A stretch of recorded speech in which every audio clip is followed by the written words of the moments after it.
விவாகரத்தான மனைவிக்கு ஜீவனாம்சம் கொடுக்க போன முன்னாள் கணவன், அவருடைய வீட்டுக்கு போனப்போ, அவருடைய கதவு திறந்து, அவருடைய 8 வயது மகள் வீட்டுக்கு வெளிய வந்து, தன் அப்பா கிட்ட பேசும்போது, அவன் கண்ட சில மிக முக்கியமான காட்சிகள், அவன் மனத பெரிய அளவுல உடைஞ்ச வச்சது. அந்த சம்பவம் அப்படி அவன் மனச ஏன் அப்படி பாதிக்க வச்சது? அங்க என்னத்த அவன் அப்படி பார்த்தான்? அப்படி அந்த மனத உலுக்குன அந்த முக்கியமான கதைய முழுமையா பார்க்கலாம் வாங்க. ஒரு கையெழுத்து 7 வருட உறவ முடிச்சு விட்டது. நீதிமன்ற வளாகம் மக்கள் கூட்டத்தால நிரம்பி இருந்துச்சு. நீதிபதி இறுதி உத்தரவ வாசிச்சாரு.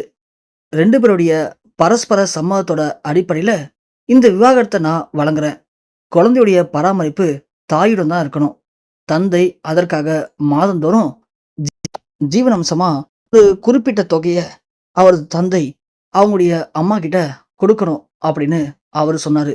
அந்த ஒரு நொடி 7 வருட திருமண வாழ்க்கை சட்டப்படி முடிவுக்கு வந்துச்சு. கார்த்திக் அமைதியா அங்கிருந்து கையெழுத்து போட்டுட்டு நடந்தான். அவனுடைய முகத்துல கோபம் இல்ல. ஆனா சிரிப்பும் இல்ல. வெறும் அமைதியும் வெறுமை மட்டும் தான் இருந்துச்சு. அதுக்கு மறுபுறம் அவனுடைய மனைவி நந்தினி கண்கள்ல கண்ணீர் இருந்தாலும் அத வெளிய காட்டிக்கல.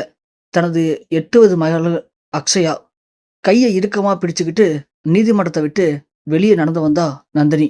அக்ஷயாவுக்கு ஒண்ணுமே புரியல. "அம்மா, இனிமே அப்பா நம்ம வீட்டுக்கு வரமாட்டாங்களா?" அப்படின்னு ஒரு கேள்வி கேட்டா. அந்த கேள்வி நந்தினியோட இதயத்த அப்படியே சின்னாபின்னமா நொறுக்குனுச்சு. ஆனா, அவ எந்த ஒரு பதிலும் சொல்லல. குழந்தைய மட்டும் அணைச்சுக்கிட்டு அங்கிருந்து நடந்து போயிட்டா. அப்படியே காலம் ஓடுனுச்சு. 6 மாதங்கள் கழிஞ்சது. சென்னையில ஒரு மென்பொருள் நிறுவனத்துல கார்த்திக் வேலை பார்த்துட்டு இருந்தான். அவனுடைய வாழ்க்கை முழுக்க வேலையாவே மாறி போணுச்சு. வீட்டுக்கு வந்தா முழுக்க முழுக்க அமைதி. வீட்ல சமையல் இல்ல, சிரிப்பு இல்ல, அக்ஷயாவுடைய அப்பாங்கிற குரல் இல்ல. ஒவ்வொரு மாதமும் நீதிமன்ற உத்தரவுப்படி ஜீவனாம்ச பணத்த அவனுடைய மனைவி அக்கவுண்டுக்கு அனுப்பிடுவான். அதுவே அவனுக்கும் நந்தினிக்கும் இருந்த ஒரே ஒரு தொடர்பு. ஆனா, அதுவும் ஒரு நாள் அந்த பேங்க் மேனேஜர்ட்டருந்து ஒரு ஃபோன் கால். "சார், நீங்க அனுப்புன தொகை இப்போ உங்க அக்கவுண்டுக்கு திரும்ப வந்துருச்சு."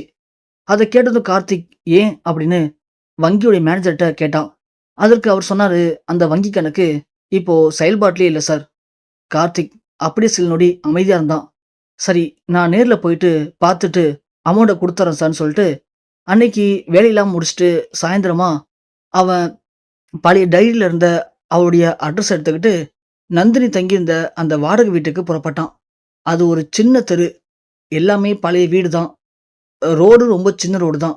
அதனால தன்னுடைய கார ஓரமா நிப்பாட்டிட்டு, அங்கேருந்து நடந்து அந்த வீட்டுக்கு போனான். வீட்டோட கதவ தட்டுனான். ஆனா, உள்ளேருந்து எந்த ஒரு பதிலுமே வரல. திரும்ப திரும்ப தட்டுனான். அப்போ அந்த நேரத்துல பக்கத்து வீட்லேருந்து சுமாரா ஒரு 50 வயது ஒரு பெண் வெளிய வந்தாங்க. "யார பார்க்கணும் தம்பி?" அப்படின்னு கேட்க, "நந்தினி" அப்படின்னு சொன்னதும், அந்த பெண் டக்குன்னு, "நீங்க கார்த்திகா?" அப்படின்னு கேட்டா. உடனே கார்த்திக், "ஆமா, அது எப்படி என்ன உங்களுக்கு தெரியும்?" அப்படின்னு அவன் கேட்டான். "தெரியும் தம்பி. நந்தினி உங்கள பத்தி நெறைய சொல்லியிருக்கா." அப்படின்னு சொன்னதும், அவனுடைய முகம் அப்படியே சோகமா மாறுனுச்சு.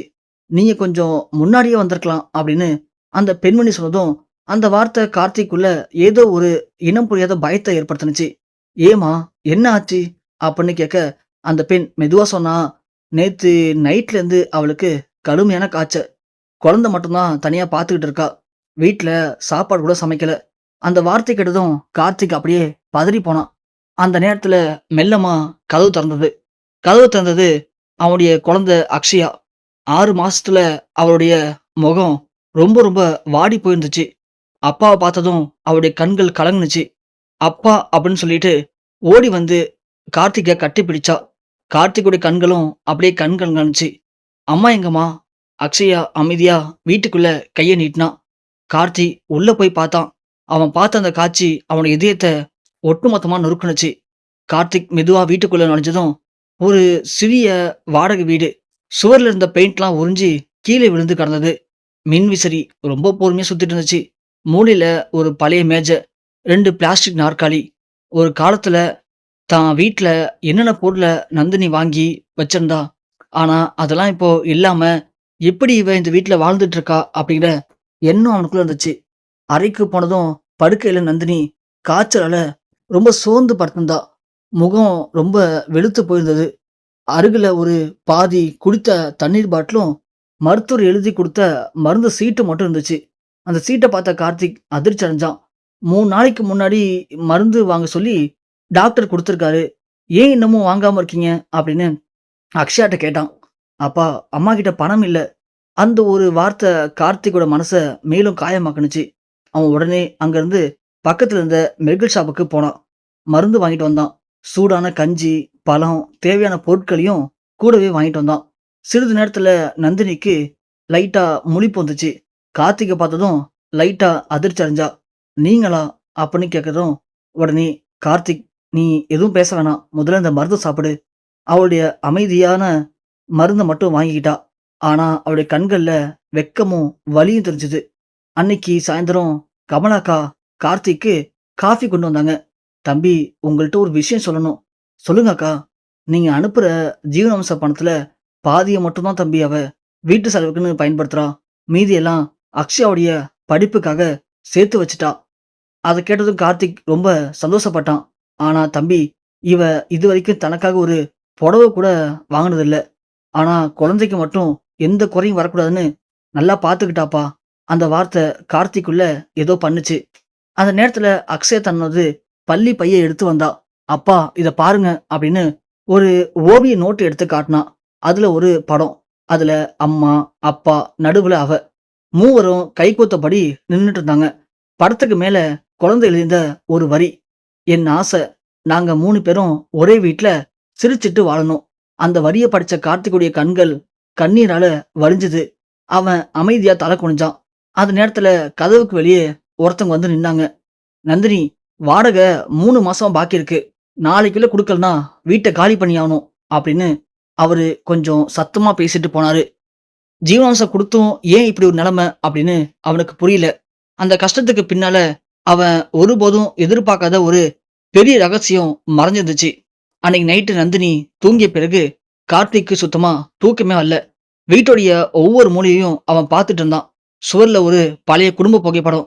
அதுல இவங்க 3 பேரும் சிரிச்சுக்கிட்டு இருந்தாங்க. இந்த அளவுக்கு சந்தோஷமா இருந்த வாழ்க்கை எங்க தவறி போணுச்சு அப்படின்னு அவனுடைய மனசுல ஒரு கேள்வி இருந்துச்சு. அந்த நேரத்துல சமையல் அறையில பாத்திர சத்தம் கேட்டு திரும்பி பார்த்தான் கார்த்திக். அக்ஷயா ஒரு சிறிய பாத்திரத்துல தண்ணீரை ஊத்தி குடிச்சுக்கிட்டு இருந்தா. அத பார்த்து கார்த்திக், "கண்ணா, பசிக்குதாடா?" அப்படின்னு கேட்டதும் அவ மெதுவா தலையசைச்சா.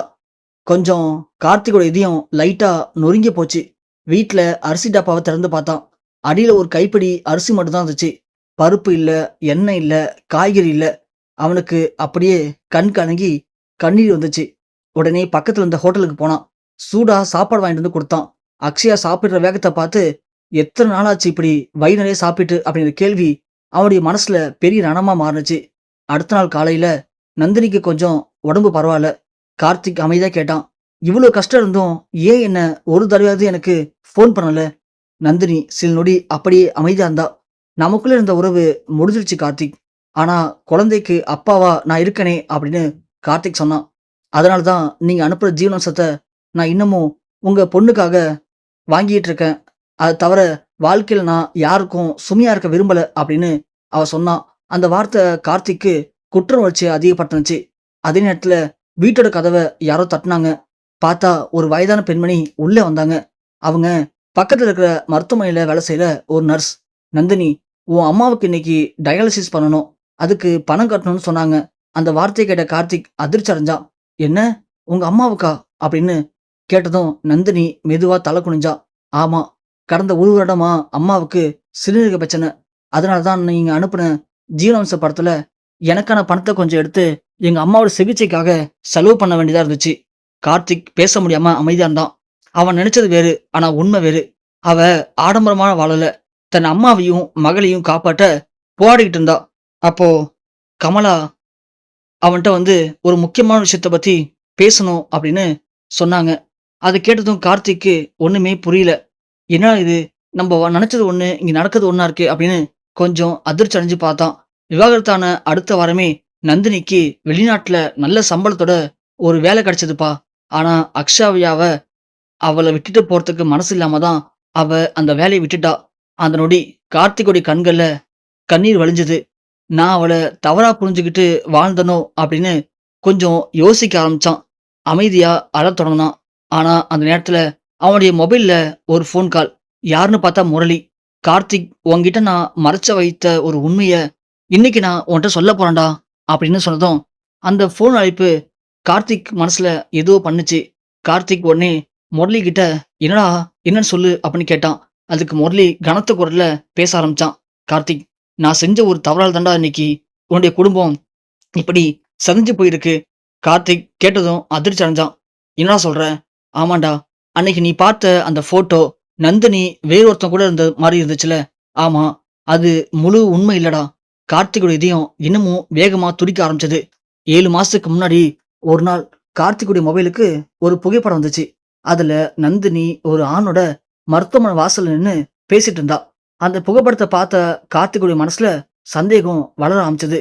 அப்புறம் நந்தினி கிட்ட கோவமா கேட்டான்.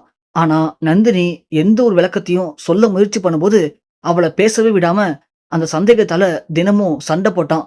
சில வாரங்கள்ல 2 பேரும் நீதிமன்றம் போய் விவாகரத்து வாங்கிட்டாங்க. ஆனா முரளி மீண்டும் சொன்னான். "அந்த புகைப்படத்த உனக்கு அனுப்புனது யார் தெரியுமாடா? உன் பழைய ஆபீஸ் மேனேஜர் ராகு."